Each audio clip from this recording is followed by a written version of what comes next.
In the beginning, God created the heavens and the earth. These are words that I am sure are familiar to most everyone in this particular assembly this morning. The fact of the matter is, most folks in our society who maybe aren't terribly familiar with the Bible in general still recognize these as the opening words of the Bible.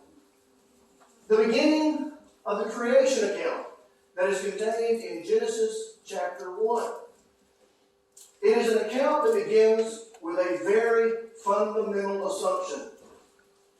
The assumption being, as we just sang, that there is a God. There is a being identified in the Scriptures as God who is responsible for literally everything we see around us. Whether it's on earth or it's in the heavens, as we observe the universe around us, God is the reason it is all here. 60 or 70 years ago, at least in this society and culture, that was a pretty widely and almost universally accepted fact, the reality of God. Not so much anymore. We live in an age of tremendous skepticism when it comes to belief in an intelligent being who designed and created all that there is for His own purposes.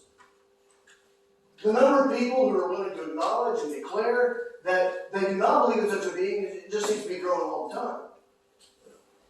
And the effects of this development, of this mindset on our society is visible. It's something that can be seen, including what we see going around us in our society at this very moment.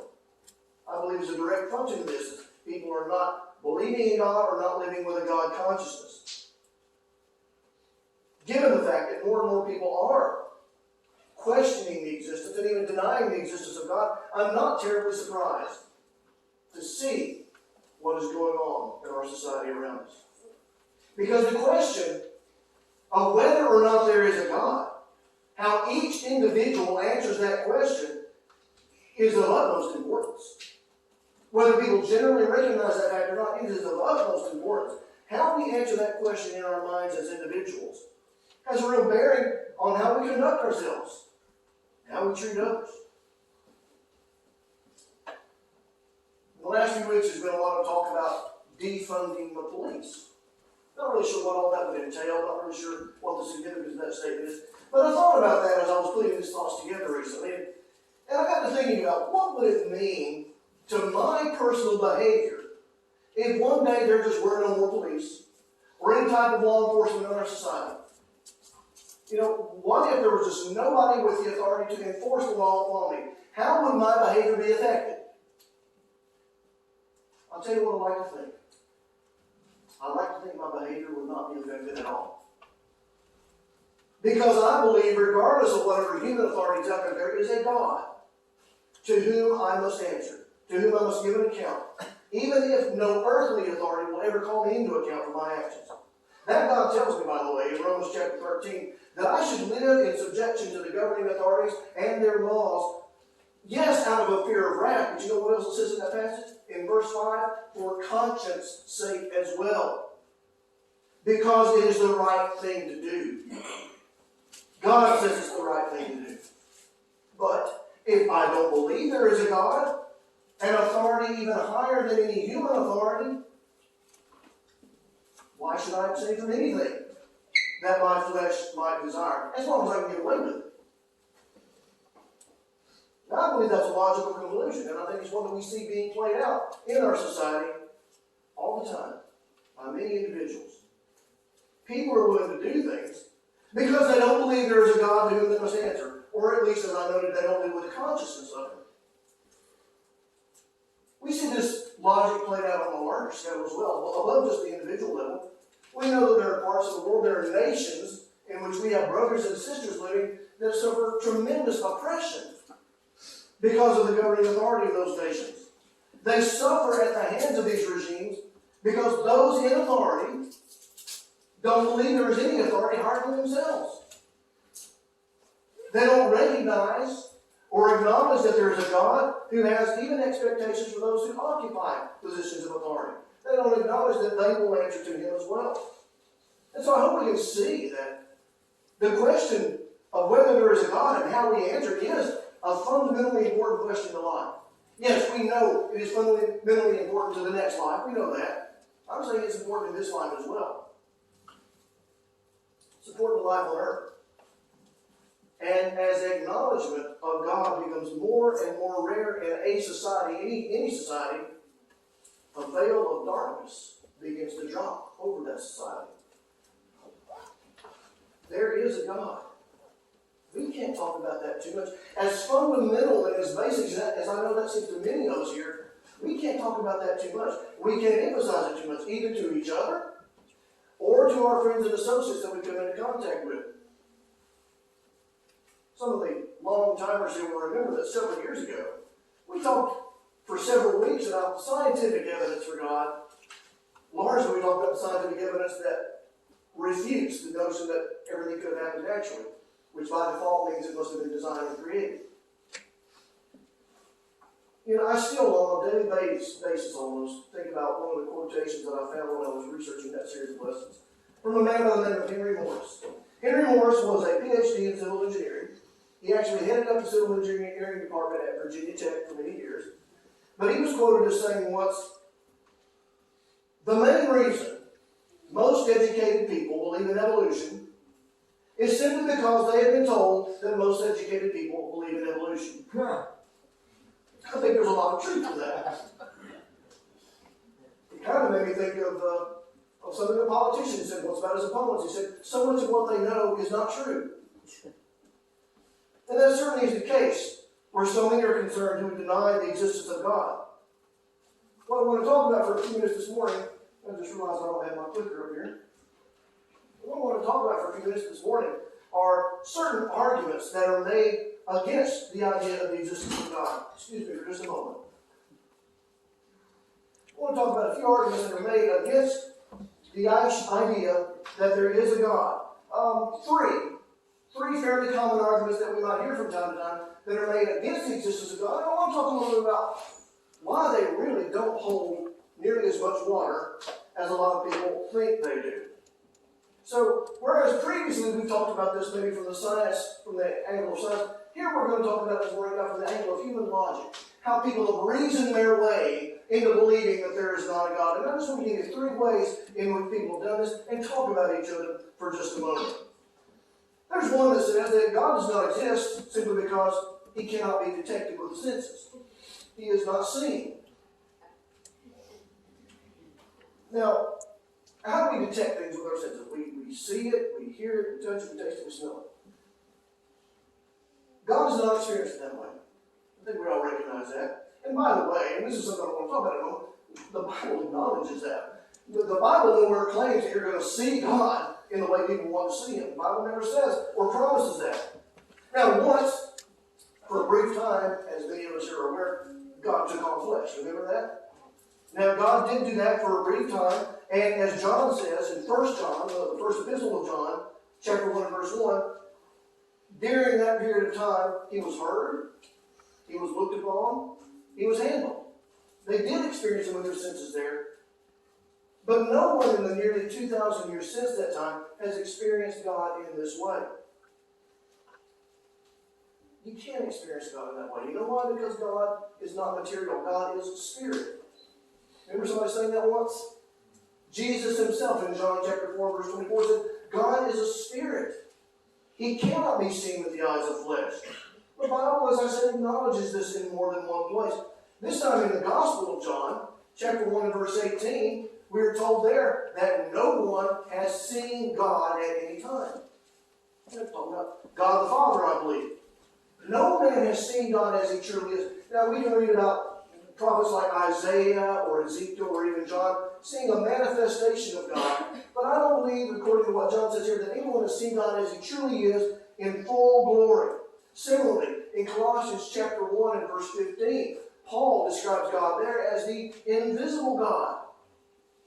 Just acknowledging something that people are saying all the time. We can't see God. All right, he's an invisible God. He's described the same way in Hebrews chapter 11 and verse 27. So when a person tells me they have not seen God, well, I'm going to agree with them on that. I will acknowledge that that is a truth. You have not seen God. No one in the flesh can see God. Remember what God told Moses in Exodus chapter 33.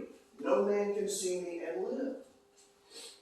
So I'm in full agreement with the person that says, I've never seen God because I haven't seen him either.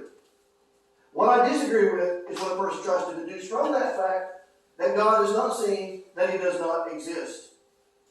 That logic does not hold. And quite frankly, it's not applied consistently by those who try to use it anyway, is it? Many of the same people who don't believe in God because they haven't seen him choose to believe in other things that they haven't seen. The Big Bang, the evolutionary process.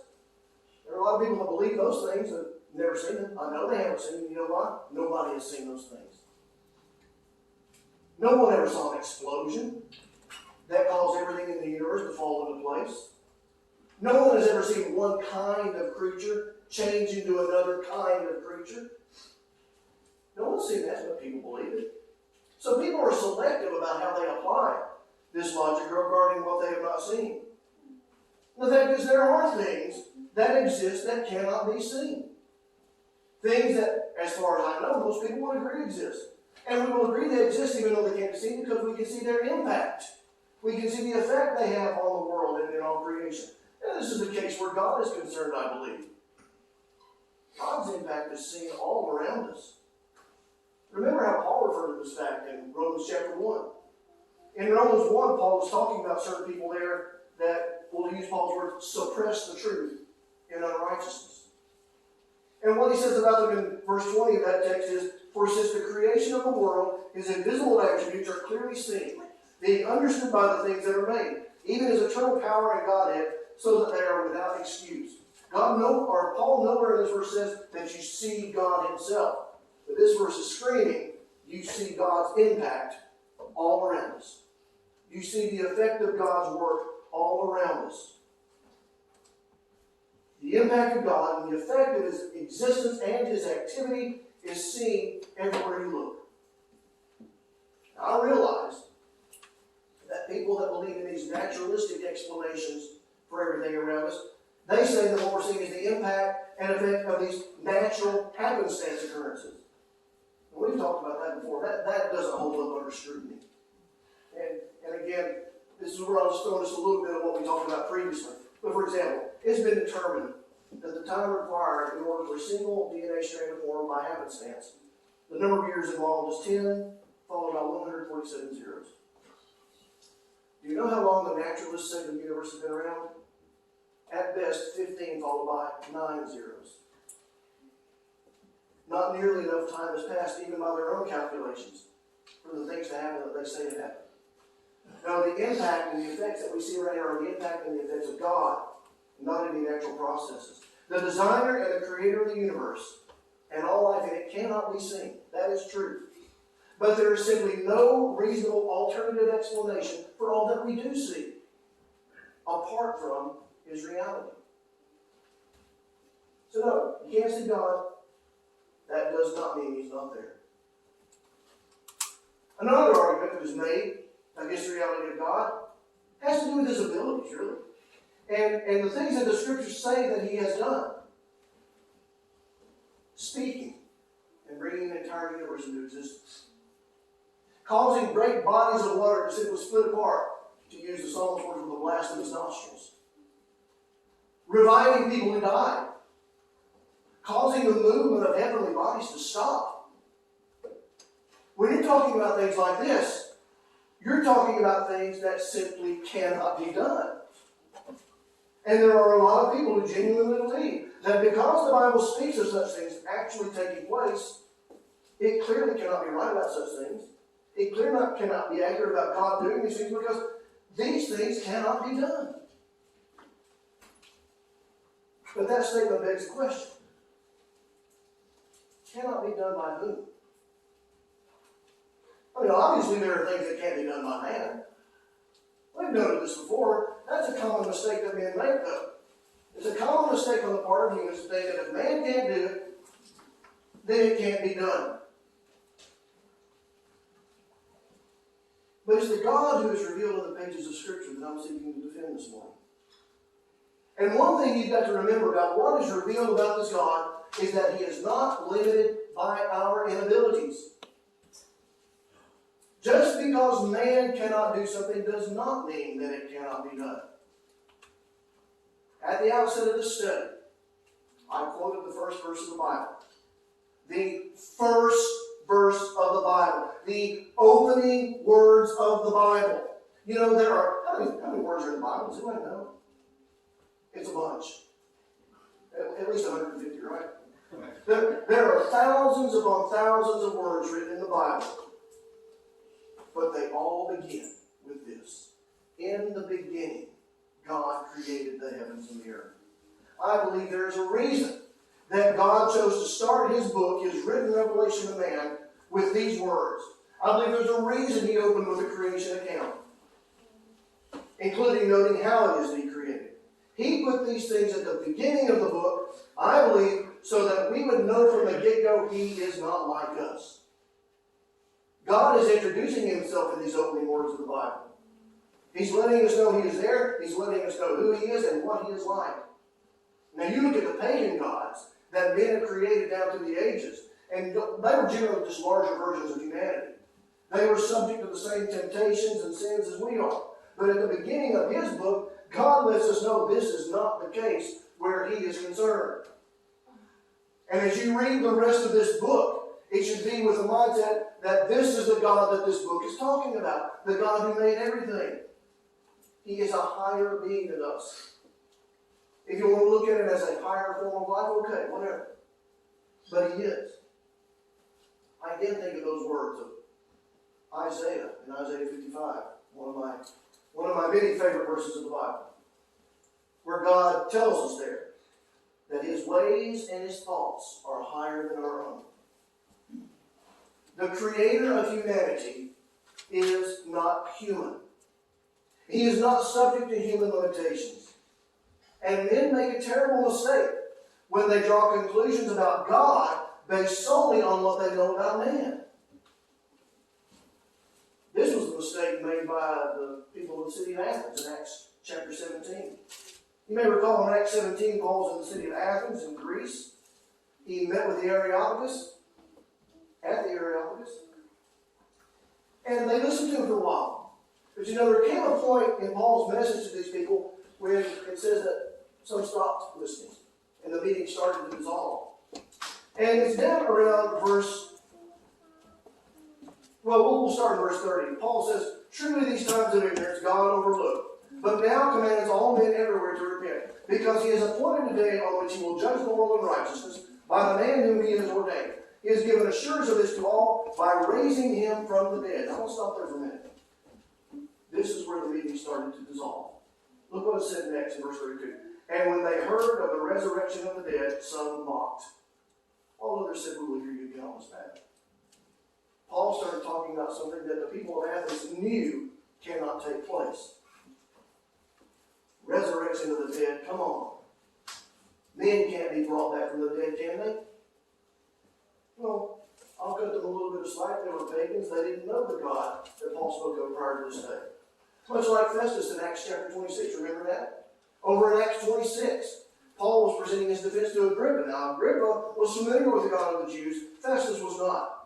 But as Paul presented his case to Agrippa, when he mentioned that Jesus was the first to rise from the dead, at that point it says, the Roman governor in attendance, Festus, interrupted Paul, called him crazy. Paul, you're talking about things that are impossible. Now we might expect such a reaction from a Roman, a pagan who was unfamiliar with the God that Paul served. But Agrippa was familiar with the God that Paul served and the God that Paul spoke of. And Paul knew this.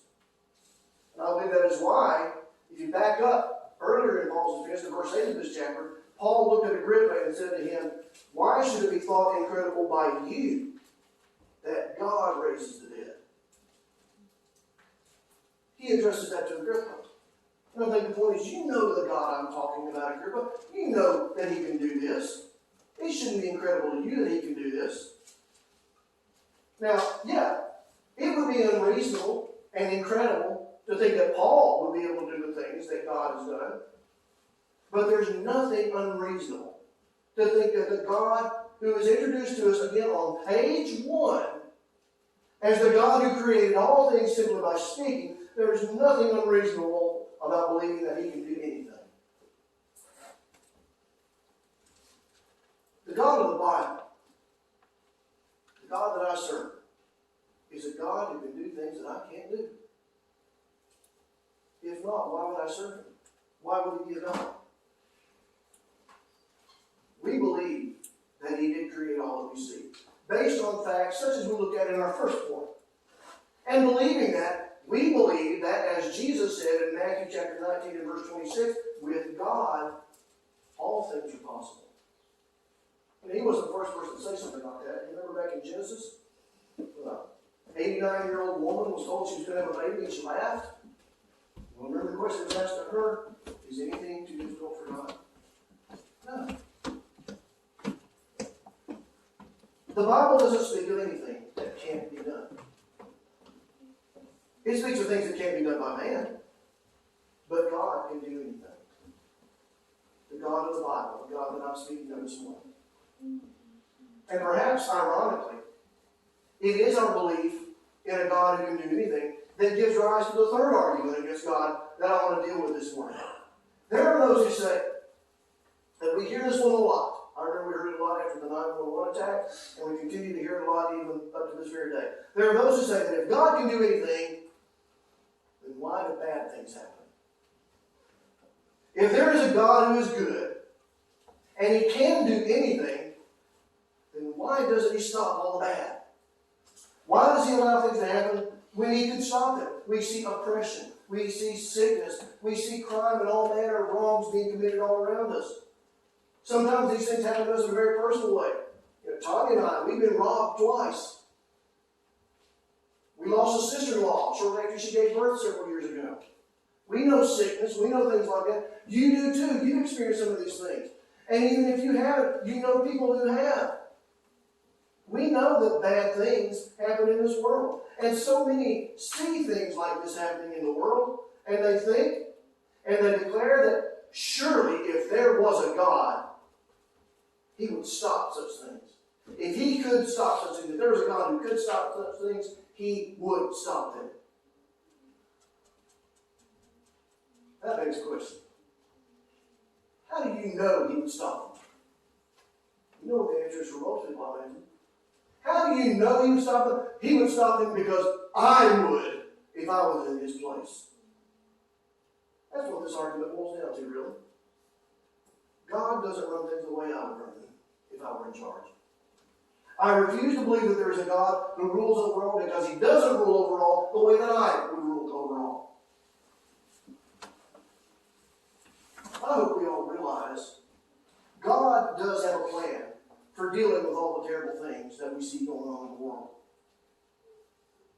I thought about what John saw in Revelation chapter 6, when he writes of seeing the souls of all those who've been slain for their faith, and how they called out to God, wanting vengeance, and it's clear they wanted vengeance immediately. They were told to rest a little while longer, until both the number of their fellow servants and their brethren, who would be killed as they were, was completed.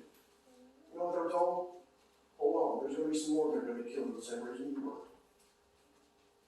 But you know what God was telling them? Be patient, because I am going to act. God was going to act. Just not yet. Not on their timeline, and perhaps not in the way that they thought he should. Remember we talked about Habakkuk a couple of weeks ago? When he wanted God to do something, and God told him what he was going to do, Habakkuk said, wait a minute, I don't want you to do that. God does things his own way. He will handle all these things. With regard to sickness and suffering, there's a place free of such things that awaits us. With regard to oppression and crime, judgment is coming upon those who are guilty of such. In the future, when God declares, you say that that's not how you would handle such things? that's not when, where, or how you would set things right, well, okay. But the fact that you would do things differently doesn't mean that there is no God. It just means that you are not Him. Sorry, it makes me think of a bumper sticker I saw a few years ago, when the previous president was in office. And this has been said of presidents of both parties. It's kind of a silly thing to say, I think, but the bumper sticker had the president's name and just said, "So-and-so will never be my president." I remember looking at that thinking, well, that's kind of a silly thing to say. He is the president, whether you acknowledge it or not. But some people didn't like the way he ran his office, and so they wouldn't acknowledge it. You know, God is God. He's in charge, whether we like how He does things or not. If we refuse to acknowledge Him, He doesn't go proof and disapprove. The fact is that from where He sits, He is in a much better position to determine what course of action will be the most beneficial for His creation and His purposes. What if God listened to us right now? We demand, God, you've got to set things right now. You need to come in judgment now. What if He did that right now? Let's back it up a little bit. What if He'd done that 20 years ago, 30 years ago, 40 years ago? Because people have been calling out for that for as long as we've been called. But what if God had listened to man 50 years ago and said, okay, I'm going to make you into all things? How many people who are now saved would have been lost if He would have done that? You know, according to 2 Peter chapter 3, God wants everyone to be saved. And Peter strongly implies that that's one of the reasons He hasn't come yet. I imagine that affects a lot of the actions that God sometimes takes or does not take. Speaking of presidents, the boys and I recently, for history class, read Thomas Jefferson's first inaugural address. And as Mr. Jefferson spoke of carrying out his duties and responsibilities with the benefit of the entire nation in mind as he carried them out, he said something very interesting. He said, "When right, I shall often be thought wrong by those whose positions will not command a view of the whole ground." In other words, as president, while making decisions and taking actions that will affect the entire nation, there would be things that he would have to consider that perhaps the average citizen hadn't thought about. And he would act on information that perhaps the average citizen didn't have. And so his actions might seem incorrect. But sometimes they might seem incorrect only because the person who thinks they're incorrect doesn't know everything that he knew. So he asked the citizens of this nation for consideration of that fact when they evaluated him. We should do the same with regard to God. You know what Mr. Jefferson said in that inaugural address makes me think of another one of my favorite verses. What Solomon wrote in Ecclesiastes chapter 5 and verse 2. "Do not be rash with your mouth, nor let your heart utter anything hastily before God. For God is in heaven, and you on earth. Therefore let your words be few." I've noted this to you before, but I read this verse and I think to myself, God is in heaven, I am on earth, and so the view of the big picture from where He is a lot better than the view from where I am. So I shouldn't be so quick to question the decisions that He makes, or question whether He even exists simply because He doesn't do the things the way that I would do them. God operates. Remember this. God operates and always has operated with an eternal perspective. We need to do the same. If we operated with that eternal perspective all the time, and if those who question Him because of the way He does things would operate with that same eternal perspective, perhaps none of us would be so quick to question Him or to question His existence on any level. In Hebrews chapter 11 and verse 6, we are told that without faith, it is impossible to please God. That if we would come to Him, we must believe that He is, and that He is a rewarder of those who diligently seek Him. There is a God. He wants us to believe that He's there. But as we often note here, the faith that He calls upon us to have in Him is not a blind faith. He does not call us to have a blind faith in Him.